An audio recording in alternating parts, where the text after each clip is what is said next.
Doctor Aamir Liaquat की जो मौत है उस पर काफ़ी शकूक व शुबहात रहे। वो किस तरह से होती है, क्या हालात थे, वो जो उनका कमरा था जो जाए वकुआ बनता है उसके क्या हालात थे। बड़ी कहानी है। अब स्टोरी जो बना दी गई वो तो यही थी कि जनरेटर उसके धुएं की वजह से हुआ है। थी ऑफ द रिकॉर्ड भी मुझे जो एसपी हैं उन्होंने बताया कि बेसिकली ये और वहां से मिलती हैं, ये सारी चीजें मिली हैं। अब कोई ना बताए, मेरे पास तो वो तस्वीरें भी पड़ी हुई हैं। लोगों को पता होना चाहिए ये सारी चीजों का। पोस्टमार्टम नहीं कराया गया। पुलिस ने कब्र कुशाई के ऑर्डर ले लिए। दानिया शाह ने मेरे ख्याल कोशिश की थी। उनकी एक वीडियो मशहूर हो गई। वो उनकी बीवी थी जिसने वीडियो बना के भेजी कि मैंने इसकी वीडियोस बनाई हुई हैं, मुझे पैसे दें, मैं आपको देती हूँ। या ट्रैप हुई या उसने पैसों के लिए दिया। लेकिन वो वीडियोस जो हैं वो डॉक्टर आमिर लियाकत की जान मौत का वजह बनी। फिर उसकी वो वीडियोस भी मेरे पास, मैंने देख रहा था कि ये मुझे तंग करता था, ये मुझे पूरी रात सोने नहीं देता था, ये मुझे फलां नहीं करने देता था। और आज अपनी पेज पे उसने लगाई हुई है। उनकी जो शादी हुई है दूसरी एक, वो हकीम साहब के साथ। अब शायद हकीम साहब के साथ बन नहीं रही तो पुराना याद आ रहा है। हकीम शहजाद लोहापार वो इस टाइम पर जेल में है। सस्ती शोहरत और फेम। अब लोहापार जी नाम अपने के साथ, कौन अपने नाम के साथ? मजून टंटन, मजून जंगी। 3-3 लाख में ये साहब जो हैं अपना वो माजून फरोख्त करते हैं। Doctor Aamir Liaquat Hussain Pakistani media industry का एक अजीम और नाकाबिले फरामोश नाम थे। वो हर रमजान ट्रांसमिशन की शान समझे जाते थे, जो अपनी मुनफरिद मेजबानी, इल्म और अंदाजे गुफ्तगू की वजह से लाखों दिलों पर राज करते रहे। और फिर उनकी जिंदगी ने एक नया रुख लिया और वो सियासत का हिस्सा बने। और वक्त के साथ साथ मुख्तलिफ कंट्रोवर्सीज ने इन्हें अपनी लपेट में ले लिया। 9 जून 2022 को वो अफसोसनाक न्यूज़ हमारे सामने आई जिसने पूरे पाकिस्तान को सोगवार कर दिया। आमिर लियाकत हुसैन हम में नहीं रहे। और डॉक्टर आमिर लियाकत की वफ़ात के बाद इनकी मौत के हवाले से बहुत से सवालात उठे कि ये कैसे हुआ, किन हालात में हुआ और वो कौन से हक़ाइक़ हैं जो आज तक मंज़र आम पर ना आ सके। और आज के इस पॉडकास्ट में अजीज़ुल्लाह खान साहब उन अहम हक़ाइक़ पर रोशनी डालेंगे जो उन्हें उस वक्त के तफ्तीशी ऑफिसर से पता चले। और आज के हमारे इस पॉडकास्ट का मकसद किसी की इज्जत मजरू या किसी की दिल आज़ारी करना नहीं, बल्कि माजी के वाक़यात और हादसात से सबक हासिल करना है कि हम माजी के वाक़यात को बेहतर अंदाज में समझ सकें। और मैं खुद भी डॉक्टर आमिर लियाकत हुसैन का एक फ़ैन हूँ और आज के पॉडकास्ट में एक फ़ैन की हैसियत से मैं ये जानने की कोशिश करूँगा कि डॉक्टर आमिर लियाकत की मौत कैसे हुई।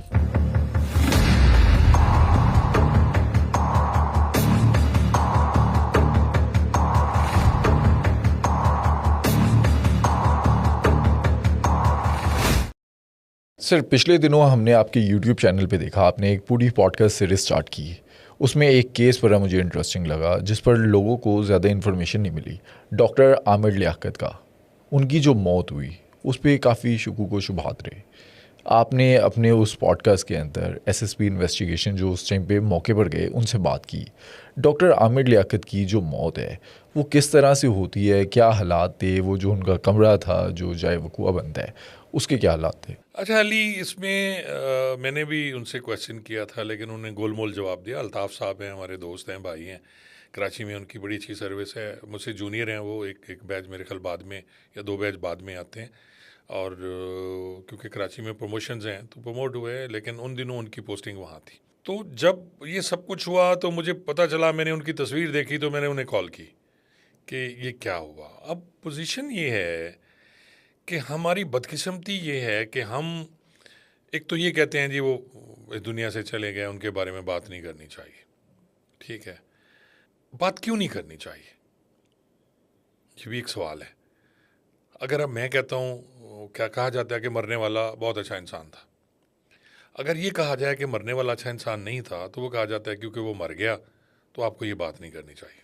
अब आमिर लियाकत का आप देख लें, अगर हम उन पे बात करें तो इसलिए करनी चाहिए मेरे ख्याल में कि बहुत से लोग आमिर लियाकत बनने की कोशिश करते हैं। जब आप किसी को रोल मॉडल बना लेते हैं अपना और आप उसको आइडियलाइज करते हैं कि यार ये बंदा जो है मुझे ऐसा होना चाहिए।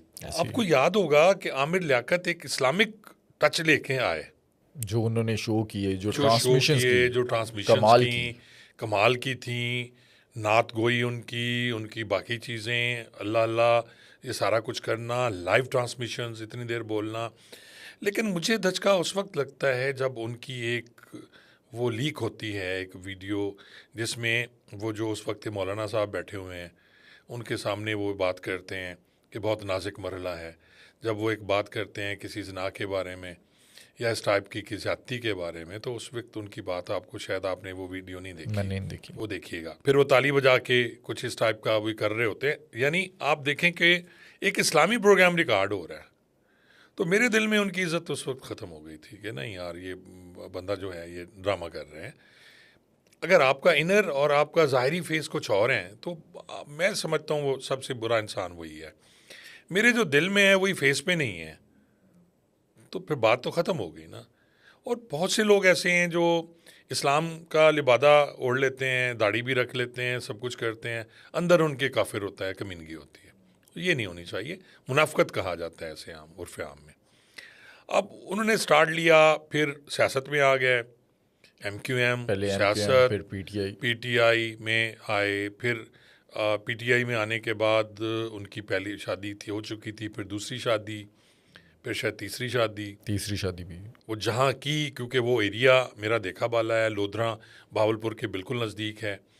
वो खातून जो हैं उनको उन्होंने वो बुलंदी पे ले गए, उन्हें शाह बना दिया, सैयद बना दिया। दानिया शाह तो सैयद नहीं है, उनके वो नाना कह चुके हैं, उनकी वालदा साहबा, ये सारे उन्होंने कहा जी सैयद तो नहीं है, हम तो सैयद। वहाँ आप देखें सैयद की एक ताज़ीम है, सैयद की रिस्पेक्ट है उस एरिए में, और कहा जाता है ये लोग हम सैयदों के ग़ुलाम हैं। तो आपने एक ऐसी लड़की को जिसके बारे में बहुत सी कहानियाँ, उसकी ऑडियोज़ बड़ी मशहूर हुई थी, कुछ ऐसी ऑडियोज़ भी थी जो मैंने सुनी किसी अड्डे पे जो वहाँ कराची में यहाँ भी हैं, तो उस पर उनके साथ शादी हो गई। अब हमारे जो एरिया है बड़ा बैकवर्ड एरिया है, ये लोधरा हो गया, भावलपुर, रहीम यार खां, सारा ये छोटी छोटी बच्चियाँ जो आजकल आपको पता है कि रोल मॉडल उन्होंने बना लिया मुख्तलिफ ऐसी लड़कियों को, जैसे कि वो आपको नज़र आती हैं लड़कियां, पैसे उनके पास नज़र आ गए, ब्रांड नज़र आ गए, तो उनकी ख्वाहिश ये होती है कि हम ऐसी बन जाएं। तो ये जो रिश्ता इनका हुआ वो कोई प्यार मोहब्बत का नहीं था, वो गर्ज थी। उनको गर्ज थी एक नौजवान लड़की मिल गई मुझे, और उसको गर्ज थी कि मुझे शोहरत मिलेगी और मुझे पैसा मिलेगा। जब ऐसे रिश्ते होते हैं तो वो रिश्ते कभी परवान नहीं चढ़ते। रिश्ता प्यार मोहब्बत का परवान चढ़ता है। शादी कॉन्ट्रैक्ट है ना एक, वो कॉन्ट्रैक्ट उस वक्त कंप्लीट होता है जब दोनों साइड से ये सोचा जाए कि हमने इसकी पासदारी करनी है। जब तमा और लालच हो दोनों साइड पे, एक तरफ हवस हो जिस्मानी, दूसरी तरफ आपको पैसे की हवस हो, फेम चाहिए वो। फिर आप देखें कि उनकी मुलाकात भी कराई गई इमरान खान साहब से, वो भी हमने एक वीडियो देखी कि गाड़ी में आ रहे हैं। फिर ये भी कहा गया कि जब वो उन्होंने पार्टी छोड़ी इन्होंने पैसे वैसे लिए। अब बड़ी कहानी है वहाँ। अब स्टोरी जो बना दी गई वो तो यही थी कि वो जो था इनका चलता है क्या जनरेटर, उसके धुएं की वजह से वो है जी। इनका घर वो पुराना घर है, कदीमी घर है जो मुझे बताया गया। ऑफ द रिकॉर्ड भी मुझे जो SP हैं उन्होंने बताया कि बेसिकली ये ओवरडोज था। ओवरडोज किस चीज़ की? कोई डिप्रेशन? कोकीन। अच्छा। और वहाँ से मिलती हैं ये सारी चीज़ें, मिली हैं। अब कोई ना बताए, मेरे पास तो वो तस्वीरें भी पड़ी हुई हैं, अब तक तस्वीरें पड़ी हुई हैं। मैं इस पर देखें, लोगों को पता होना चाहिए ये सारी चीज़ों का। अब पोस्टमार्टम नहीं कराया गया, क्या वजह थी? यही वजह थी कि पोस्टमार्टम सारी सब चीज़ सामने आनी थी। दबा दिया गया इस बात को और उन्होंने कहा जी कि नहीं पोस्टमार्टम ही नहीं कराना। अब ये सारी चीज़ें तस्वीर वहाँ, फिर आपको याद होगा कि उनकी एक वीडियो मशहूर हो गई और जिसका उन्हें वो बाद में रोते हुए उन्होंने यासिर शामी ने की या जो भी है, उस पर भी वो उनकी बीवी थी जिसने वीडियो बना के भेजी। अब वो भी किसी लालच में बना के भेजी होगी। फिर उसकी वो वीडियोस भी मेरे पास, मैंने देख रहा था कि ये मुझे तंग करता था, ये मुझे पूरी रात सोने नहीं देता था, ये मुझे फलां नहीं करने देता था। और आज अपनी पेज पे उसने लगाई हुई हैं, फिर लगाई हुई हैं उसने। उनकी जो शादी हुई है दूसरी एक वो हकीम साहब के साथ, अब शायद हकीम साहब के साथ बन नहीं रही तो पुराना याद आ रहा है। तो अजीब सी है इसमें। देखें, अगर बीइंग ए पुलिस ऑफिसर, इसके दो पहलू हैं। बीइंग ए पुलिस ऑफिसर है, दूसरा पहलू इसका है बीइंग ए इंसान। तो बीइंग ए इंसान तो हमें इस पे बात नहीं करनी चाहिए। बीइंग ए मुसलमान, जो हमारा मज़हब कहता है, इसमें हमें बात नहीं करनी चाहिए। लेकिन अगर तहकीक और तफ्तीश की बात करते हैं तो फिर तो बात होती है। आप देखें कि हमारे जो इंस्पेक्टर चौधरी सादिक, जिनकी मैंने बात की थी पिछले पॉडकास्ट में, अब उन पर तरह तरह की बातें हुई जब ये उनके करैक्टर असैसिनेशन हुई। उसमें बहुत से ऐसे केसेस हैं जिसमें कुछ ऐसा हो जाता है, करैक्टर असैसिनेशन होती है। हमारे एक डीएजी थे, उनकी डेथ हुई, उनकी करैक्टर असैसिनेशन हुई, बाकायदा बात हुई उनकी, वो भी ओवरडोज हुए थे। बड़े मशहूर डीएजी, यहाँ डीएजी इन्वेस्टिगेशन रहे हैं जी। और वो भी मेरे पास तस्वीरें पड़ी हुई हैं उनकी। वो जो जो सामान था उनके पास, वो मेरे पास आई थी। जब सीआईए वहाँ गई, सब ने देखा। और आप ये देखें कि वो अकेले रहते थे, उनके साथ जो खातून थी वही उन्हें हॉस्पिटल लेके गई। उन खातून के शौहर भी थे और उनकी जो पहली बीवी है और उनकी बेटी ने फिर कत्ल का मुकदमा कराया। लेकिन इसमें क्योंकि फिर वही है ना कि जी एमएनए थे वो, और पोस्टमार्टम ही नहीं हुआ। भी तहकीक तो होनी चाहिए ना। पुलिस ने पोस्टमार्टम क्यों नहीं किया? करना चाहिए था। उन्हें कहा जी, मैं ऑर्डर्स ही नहीं थे, उन्हें कहा गया कि नहीं कराना, बस नहीं कहते कराना। हैं कि उसकी एफआईआर ही नहीं हुई। फैमिली जो है, वो जो इसलिए फर्स्ट कि उन्होंने वाइफ कहा है, जी ठीक है, वो इतफाकिया 173 की रिपोर्ट बन गई कि इतफाकिया हादसा है तो हो गया, बस खत्म। पुलिस ने कब्र कुशाई के ऑर्डर ले लिए, लेकिन वो कैंसिल करवा दिए गए नहीं, फैमिली की कबर तरफ कुशाई से। के आर्डर कैंसिल हो गए। पुलिस ने नहीं लिए थे, किसी एक और बंदे ने एप्लीकेशन दी थी, तो उसको फिर उसको हाई कोर्ट ने रिजेक्ट वो कर दिया, क्योंकि इनिशली तो कोई भी जाके करा सकता है। दानिया शाह ने मेरे ख्याल कोशिश की थी, शायद इसका पैसों के लिए तो गई थी, और इसने अपनी प्रॉपर्टी लेने के लिए, क्योंकि खुला का केस इसने पहले किया हुआ था। तो खुला में अब डिफरेंट चीज़ें हैं ना कि जी खुला में क्या, जब एक लड़की खुला का केस करती है और उसके हस्बैंड की डेथ होती है तो क्या उसको हिस्सा मिलेगा, 8वां हिस्सा? तो उसमें बड़ा क्लियर है, मिलेगा। जब तक डिग्री नहीं होता, जब तक खुला का फैसला नहीं होता, जब तक उसके बाद वो नहीं चला जाता यूनियन काउंसिल में, क्योंकि खुला के बाद यूनियन काउंसिल आपको 3 नोटिस जारी करती है। वो दोबारा उनकी आपस में सुलह कराने की कोशिश करती है और उसके बाद फाइनल होता है कि जी ये डिग्री हो गया। उसके बाद उसकी डेथ होती है खामद की, तो फिर आपको हिस्सा नहीं मिलेगा। लेकिन अगर उसकी ज़िंदगी में खुला का नहीं होता और डेथ होती है, उसको हिस्सा मिलना चाहिए, लेकिन उसे हिस्सा नहीं मिला, और बल्कि वो कराची जब भी जाती है उसे वो वहाँ हिट किया जाता है। अच्छा, डॉक्टर आमिर लियाकत साहब की अगर लाइव देखें, जो अरूज उन्होंने देखा, जिस तरह से वो बात करते थे, गेम शोज़ उन्होंने किए, उन्होंने काफ़ी कुछ काम किया और लोगों के लिए रोल मॉडल, इवन के जो मीडिया वाले हैं, जो एंकर्स हैं, वो बहुत पसंद करते हैं। लेकिन इतने फेम के बाद जो कुछ हुआ, जिस तरह की लाइफ में उन्होंने मुश्किलात देखी कह लें, या फिर डिप्रेशन में चले गए, कि इसका ज़िम्मेदार किस चीज़ को समझते हैं आप? देखें अली, हर अरूज का एक ज़वाल है।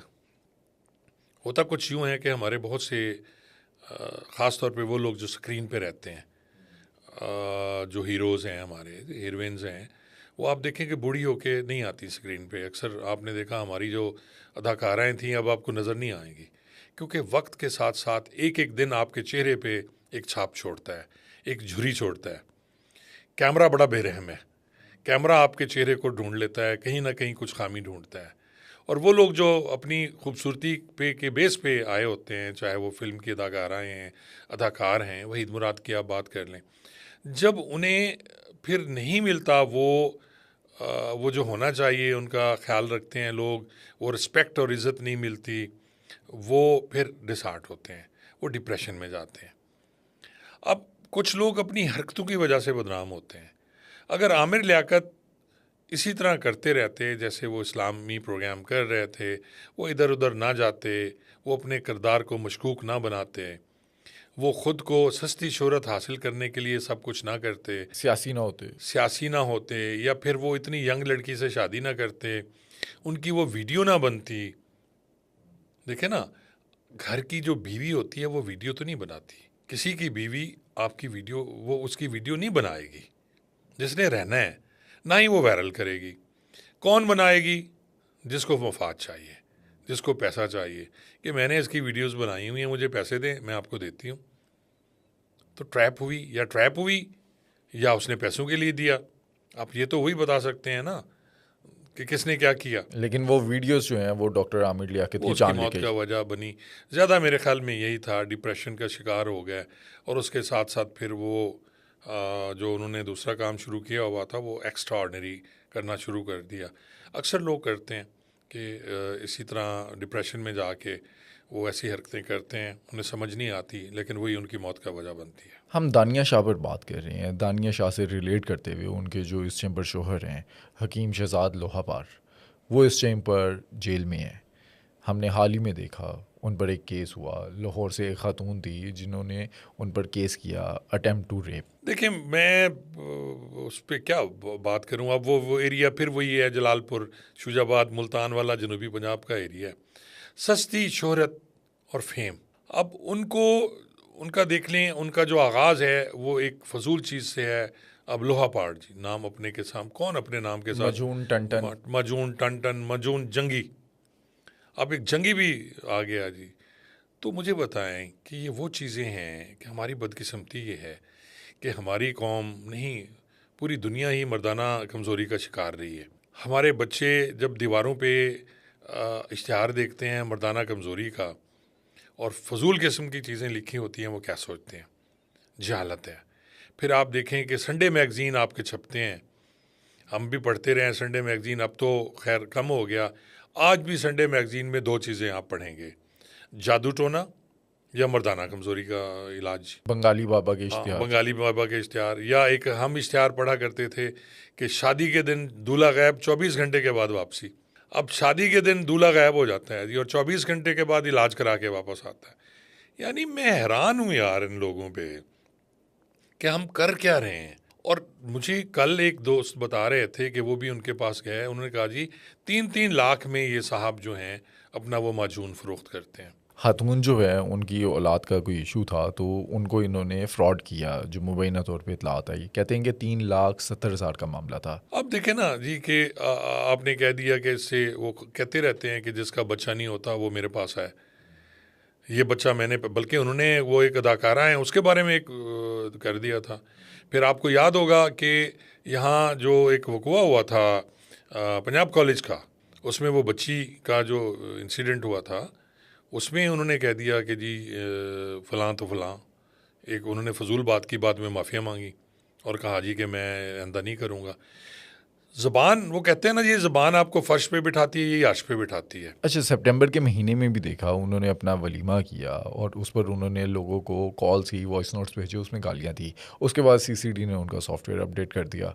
उसके बाद वो वीडियो बनाते हैं, माफ़ी मांगते खाली हैं। ऐसे लोग लाइलाज होते हैं, ऐसे लोगों का कोई इलाज नहीं। जो अपनी बीवी को कहे कि जी इससे हाथ मिलाओ, और बीवी को कहे जी मैं इजाज़त देता हूँ इस बंदे से हाथ मिलाओ, और इस टाइप की वीडियोस वो खुद ब खुद मीडिया पे सामने आती हैं। शायद हमारी बदकिस्मती ये है कि हम लोग ऐसी वीडियोस देखना पसंद करते हैं। मिलियंस व्यूज़ होते हैं जी, कोई फजूल किस्म की लड़की है जो सिर्फ अपनी बैक दिखा रही है, मिलियंस व्यूज़ हैं। और आप इस्लामी पोस्ट लगा दें, कोई ऐसी लगा दें, आप वो 4 या 5 लोग देखेंगे। मेंटेलिटी है ना हमारी, हम लोग तो चस्का ढूंढते हैं, सोशल मीडिया पे चस्का ढूंढा जा रहा है। अब देखें बड़े बड़े चैनल्स, अब मैं बात करूंगा आपके फ़िज़ा अली साहबा की बात, कि वो उन्होंने अपने खामद से ख़ुद को उठवा लिया और उन्होंने कहा जी मेरा जिस्म मेरी मर्ज़ी। बाद में फिर माफ़ी मांगी, माफ़ी मांगती हैं। और मैं कल देख रहा था कि उनके खामद उनके सामने कलाबाजियाँ लगा रहे हैं लंदन तो में, वो लंदन में जी। अब बताएं मुझे, इस उम्र में बंदा कलाबाजियाँ लगा रहा है, क्या साबित करना चाह रहा है? ओ भाई, आप ठीक है उसके हस्बैंड हैं, आप, अच्छी बात है। फिर मैं यहाँ ज़रूर वो ऐड करूँगा जो उन्होंने 2-3 पॉडकास्ट किए, एक वो अनमोल नूर वाला, एक और कोई आयशा हैं जिनका सैलून है उनका। और जो सवाल किए गए यार उनके कि जी 13 साल की उम्र में मैं दुबई गई और मैं पैसे कैसे कमाती हूँ, यार ये कोई तरीका है? मुझे बताएं। फिर और एक हैं बड़ी मशहूर किस्म की वो लड़की हैं, उन्हें भी मैं देख रहा था जिन्होंने शुगर मम्मी शुगर डैडी का किया जी। वो अब वो एक प्रोग्राम भी कर रही हैं एक चैनल पे, जो पतलू का चैनल है, उस पर वो होती हैं। तो वो एक मैं सुन रहा था, उन्होंने ऑन किया, उन्होंने बताया कि किस तरह से शुगर डैडी बनाने चाहिए, उनको खाएं, हाँ उन्हें कहा जी पैसे दिल ना लगाएं इनसे, दिल ना लगाएं। और एक में उन्होंने कहा जी हाँ वो मेरे दोस्त हैं, उन्होंने शुगर मम्मी फंसाई हुई थी, पहले एक दिन वो उसकी पिजारो या प्राडो पे आ गए, फिर जनाब वो हमें जलील हो रहे हैं। तो मैंने कहा कि जी गाड़ियाँ ना लें, इनसे पैसे लें, जो भी लिया करें, आप सुजुकी ले लें, अपनी लें।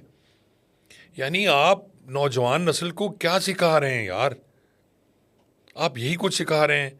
या वहाँ से आपने डॉक्टर आमिर से शुरू किया, डॉक्टर आमिर क्या सिखा के गए अपनी नस्ल को और अपनी औलाद को? जब आप इस टाइप की बैठ के सस्ती शोहरत के लिए, और ना पैमरा बोलता है ना कोई और बोलता है, आप बात करें तो आपको नोटिस आ जाएगा, आप तनकीद करें कि जनाब हमारी बड़ी बेइज्जती हुई है। आप लोग बैठ के लोगों को ये बता रहे हैं कि आप शुगर डैडी रखें, आप शुगर मम्मी रखें, दिल ना दें किसी को जी। जितना खा सकते। एक ऐसा बंदा जो शादीशुदा है, बूढ़ा है, उम्र में ज़्यादा है, वो शुगर पैसे खिलाता है, शुगर डैडी है। और जो शुगर मम्मी है, जो आंटियाँ हैं बड़ी उम्र की और बच्चे फंसाती हैं, वो शुगर मम्मी है। अच्छा, हमारी सोसाइटी में ये है ना, अब आपकी एज की आपके जानने वाले हो सकता है कि वो हों शुगर डैडी। नहीं है इसमें तो देखिए, कुछ चीज़ें ऐसी होती हैं जो छुपी होती हैं। ये कीप रखना, ये सारी चीज़ें ये हमेशा हो रही हैं। लॉन्डी का कंसेप्ट आप देख लें बाकी, लेकिन क्या ये सारी चीज़ें आपको इस तरह बतानी चाहिए बैठ के कि लोग उसको एजुकेट करना चाहिए इस एजुकेट पे। करें? मियाँ बीवी के ताल्लुकात सबको पता है क्या हैं, तो क्या सबको बताना चाहिए कि ये होता है? किसने बताया आज तक? अगर वो चीज़ें जो इस्लाम ने कही हैं आप करें, सूरत निसा में आप देखें ना, तफसीलन जिक्र है ये औरतें तुम्हारी खेती हैं, तो फिर मैं बताऊं कि जी खेतियां कैसे? यार ये तो कोई तरीका नहीं है ना। कुछ चीज़ों का पर्दा रखना बड़ा ज़रूरी होता है। अगर आप पर्दा ही नहीं रखते और आप बैठ के, और सबसे बड़ी बात, लोग ये देखते हैं कि भाई अनमोल नूर के 7 मिलियन हैं, भाई ओए वो ये फिर रही होती है, ये तो जनाब फ्रांस में खड़ी है, ये दुबई में फिर रही है। तो फिर उन्होंने यही काम करना है? या आपको मशवरा दिया जा रहा है कि शुगर डैडी रख लें, तो फिर शुगर डैडी वो बच्ची रखेगी, ढूंढेगी, ना भी होगा। हमने तो नाम अभी सुने हैं ना ये शुगर डैडी वगैरह के। आप लोगों को बताएं कि जी क्लब में जाते हैं, हमारी टिकट तो फलां भरता है। मैं तो हैरान हूँ कि ऐसे एंकर्स जो बैठ के ऐसे प्रोग्राम कर रहे होते हैं, मकसद क्या है कि हम ख़बरों में रहें, हम सोशल मीडिया पे रहें, व्यूज़ लेना। व्यूज़ का है जी। और आप अच्छे तरीके से व्यूज़ ले सकते हैं। अच्छा, आपने अपने करियर में पोर्नोग्राफी स्कैंडल या वीडियो स्कैंडल्स पकड़े? अली ऐसे बेतहाशा स्कैंडल्स आते रहे, बतौर एसएचओ तो कम आए क्योंकि उस वक्त कैमरे नहीं थे, वीडियोस नहीं थे, हर बंदे के हाथ में मोबाइल फ़ोन नहीं होता था। लेकिन बतौर डीएसपी इस टाइप के आए इंसिडेंट्स आते हैं। कोशिश यही होती है लोगों की कि इसको बचा जाए, क्योंकि बदनामी बड़ी होती है। फिर बच्चियां सामने नहीं आती, वालिदैन इग्नोर करते हैं। अगर बच्ची जो है पहले तो कंप्लेंट करती नहीं है, तो इसलिए फिर ये सारे बच जाते हैं और फिर इसी तरह चल रहा है सारा। और ये गैंग होते हैं, क्योंकि हमने कराची में देखा है एक जूस वाला, उसके मोबाइल फ़ोन में 100 से ज़ायद बच्चों के साथ ज़्यादती की वीडियोस थी। ये इसी देखें, गैंग तो हैं। मैं आपको बताता हूँ, मेरी जब पोस्टिंग भावलपुर थी, मैं डीएसपी सिटी भावलपुर था, तो मुझे ये इतला मिली कि वहाँ जो ये आपके गेस्ट हाउसेस होते हैं, इनमें प्रोस्टिट्यूशन होती है। अब मैं बड़ा परेशान, मैंने 1-2 दिन रेड किए वहाँ जाके, खुद ही रेड किए, तो कोई भी नहीं था गेस्ट हाउस में, खाली। अब मुझे किसी ने बताया कि सर जैसे आप बताते हैं अपने जूनियर्स को कि जी फ़लाँ जगह रेड करना है, एसएचओ को बताते हैं तो उनको इतला हो जाती है। तो फिर मैंने ये करना कि जो ही मैंने अपने घर से निकलना, तो मेरे 2 गनमैन, मैं और ड्राइवर, तो हमने जाके किसी गेस्ट हाउस में घुस जाना दिन के 12 बजे। और आप बिलीव करेंगे अली, वहाँ यूनिवर्सिटी की लड़कियाँ, कॉलेज की लड़कियाँ, स्कूल की लड़कियाँ, फजूल किस्म के लोगों के साथ कमरे में वो बैठी होती थी। और फिर हमने पकड़ के उनको जूते मारने लड़कों को, और उन बच्चियों के वालिदैन को बुला के उनके हवाले करना और कहना खुदारा पर्चा नहीं देना, इसलिए कि फिर वो उनकी बदनामी है। तो ये वहाँ गेस्ट हाउसेस में ऐसा होता है। फिर जूस कॉर्नर्स में आप हैरान होंगे, फ्री गेट जूस कॉर्नर जो है वहाँ, ये बाकायदा मैं पूरी टीम लेके गया था मीडिया की, और वहाँ क्या होता था, छोटे छोटे केबिन बने हुए हैं, पर्दे लगाए हुए हैं, और वहाँ वो वहीं बैठ के सारा गंद हो रहा है। इवन के लाहौर के अंदर घड़ी लाहौर शाह में भी जो है होता है, बहुत ज़्यादा वहाँ होता पर होगा। कैबिन वाले जूस कॉर्नर्स मैंने सुने हैं। वो वहाँ हैं, वो लोग जाते हैं। और फिर वहाँ मैंने ये किया कि उनको कटवा के मैंने कहा जी बॉडी नज़र आनी चाहिए, कोई पर्दा वहाँ नहीं होगा। ये कौन सा तरीका है कि लड़की को लेके आपने इधर ही जूस पीना है। और फिर वहाँ एक स्पेशल किस्म का जूस जो मुझे बताया गया वो ये था कि वो जो स्टीरॉइड्स होते हैं डाले जाते हैं, जो भैंस को लगाए जाते हैं इंजेक्शन, वो इशारा किया जाता था ख़ास तौर पे भी स्पेशल जूस पिलाना, तो उस बच्ची को उसमें वो डाल के वो दे दिए जाते थे। इस टाइप की बेगैरतियाँ, कमीनियाँ, पता नहीं लोग कहाँ कहाँ से सीखते हैं। और फिर वो मैंने बड़े जूते मारे उनको फरीद गेट में। इवन आपके मीडिया वाले साथ थे मेरे, रोहित चैनल था, कोई एक दो और थे उस वक्त, तो बड़ा अप्रिशिएट किया गया। कभी आपने सरेआम किसी की छितरोल की है सबक देने के लिए? सरेआम बड़ी चित्रोलें की हैं, लेकिन उस चौक वक्त में? कैमरे नहीं होते थे। मुझे याद है 92 की बात है, 93 94 में। तो मैं ये किया करता था उस वक्त कि चोर बदमाश शरफा ने, ये वहाँ के लोग जानते हैं, एक टेरर बिल्ड करने के लिए कि चोर बदमाश और डाकू टाइप लोग जो हैं 10-10 15-15 20-20 लोगों को गाड़ी में डालना, उनके गले में फिर वो डालना मैं चोर हूँ, मैं डाकू हूँ इस टाइप के, मैं बदमाश हूँ। तो वो डाल के फिर उनको ले जाना और चौक में जाके दोनों साइड पे ट्रैफिक, केएलपी पे ट्रैफिक बंद करनी, संजरपुर में उनको जूते मारने वहाँ, और उसके बाद फिर गाड़ी में बिठा के अगले चौक में ले जाना। और पहले उससे उन्होंने कहना हाँ मैं बेगैरत चोर हूँ, मैं डाकू हूँ, इस तरह की वो लैंग्वेज में उन्होंने कहना, तो उससे आप यकीन जाने के अमन होता था। और ये बात मैंने कहाँ से सीखी, ये गले में डालने वाली। हमारे एक मास्टर कदूस साहब होते थे इंग्लिश के, वो भी उनकी डेथ हुई है कुछ अर्सा पहले। तो हम लोग क्योंकि छठी में हमारी शुरू हुई तालीम, ABC छठी में होती थी ना, टाट वाले स्कूल से, इंग्लिश आती नहीं थी इतनी, तो हमारे इंग्लिश के टीचर थे। तो 7वीं या 8वीं में मुझे याद है कि वो कहते थे सबक याद करके आओ, तो सबक याद नहीं होता था, मारते बड़ा थे वो। लेकिन मारने के साथ साथ उन्होंने एक और काम किया। एक दिन हम गए ना, तो वहाँ वो 2-3 उन्होंने लिफाफे उठाए हुए थे, तो उसमें उन्होंने इसी टाइप का हार बनाया हुआ था, उसके नीचे वो बोर्ड, उस पर लिखा हुआ था नालायक कामचोर। और करते क्या थे कि जो काम करके नहीं आता था, याद नहीं करता था, मारते नहीं थे, उसके गले में हार डाल के उसे दरवाजे पे खड़ा कर दिया जाता था क्लासरूम के। और अब जो आ रहा है वो देख रहा है, जो आ रहा है वो, बड़ी शर्मिंदगी होती थी। तो उसके बाद हमने कसम उठाई कि नहीं यार अब ये हार नहीं पहनना, और फिर हमने पढ़ना शुरू कर दिया। अच्छा, मूवीज़ के अंदर जैसे दिखाया जाता है कि मुंह काला कर देते हैं, जूतों का हार पहना देते हैं, गधे के ऊपर पूरे शहर के अंदर घुमाते हैं, नंगा करके शहर में घुमा रहे होते हैं, नहीं ऐसा कुछ हुआ ऐसा नहीं हुआ। एक दफ़ा धमकी मैंने दी थी ऐसा करने की, लेकिन हमने किया नहीं था। वो भी वहाँ की बहुत बड़ी फैमिली थी, तो उन्होंने पुलिस में आके बंदा छुड़वा के ले गए थे, तो फिर मैंने उनको पकड़ा और मैंने थ्रेट किया था, मैं उन्हें मुंह काला करके कोर्ट सब्जल से सादकाबाद ले जाऊंगा अदालत में। तो लेकिन वो फिर मखदूम अहमद महमूद वगैरह और ये वो, उन्होंने कहा नहीं करना चाहिए, करना भी नहीं था। बात ये होती है कि जो आपको डराना चाहिए। खौफ हमेशा ये होता है थप्पड़ का, थप्पड़ और गाल के दरमियान जो फासला है वो खौफ है। अगर ये खौफ हो जाए, थप्पड़ लग जाए, तो फिर खौफ ख़त्म हो जाता है।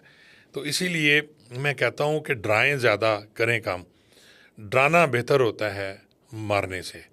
तो अगर आप यही सारी पॉलिसी इख्तियार कर लें और लोगों के दिलों में खौफ पैदा हो कानून का कि अगर मैंने ये किया मैं अदालत में जाऊंगा, मुझे सज़ा होगी और मैं इतने दिन जेल में रहूंगा, वो ज़्यादा ख़तरनाक होता है बानिस्बत ये कि उसे ठा करके आप मार दें और नेफे में पिस्टल चला नेफे दें। पे पिस्टल चला दें। और नेफे में पिस्टल के बारे में यकीन जानें कि ऐसे लोग फिर सीरियल किलर भी बनते हैं और वो फिर ऐसी ऐसी हरकतें करते हैं फ्रस्ट्रेशन में कुछ भी कर सकते हैं। कि देखें वो कल एक मैं वीडियो देख रहा था जिसमें उसने किसी लड़की को छेड़ा, तो उसकी वीडियो में वो कह रहा है कि जनाब मैं इंज ਜਾਂਦਾ ਸੀ, फिर ਜਿਹੜੀ चीज़ मैनू तंग शलवारे तंग कर दी सी, तो वो शलवारे फिर मेरे फेस पिस्टल चल गया। अब वो उसके चेहरे पे मैंने जो चीज़ें देखी हैं ना, जब वो ठीक होगा तो उसने बेखैरतियाँ ज़रूर करनी है। लेकिन वो नामर्द तो हो गया होगा। जी नामर्द करने से क्या होता है जी, देखें जिसने कमीनगी करनी है तो बहुत सी हरकतें हो सकती हैं ना, तो ज़रूरी तो नहीं है कि जी आपने वही काम करना है। तो जो ऐसे टाइम में लोग हैं फ्रस्ट्रेटेड होंगे तो वो और बहुत सी हरकतें कर सकते हैं। ज़रूरी नहीं है कि यही चीज़ है कि ना मर्द हो गया तो वो कुछ नहीं कर सकता। सर शुक्रिया, आज के पॉडकास्ट में बड़ी मज़े की बातें की। स्टार्ट हमने कहीं और से सीरियस टॉपिक से किया था, लेकिन एंड में बहुत से लोगों के लिए लर्निंग है।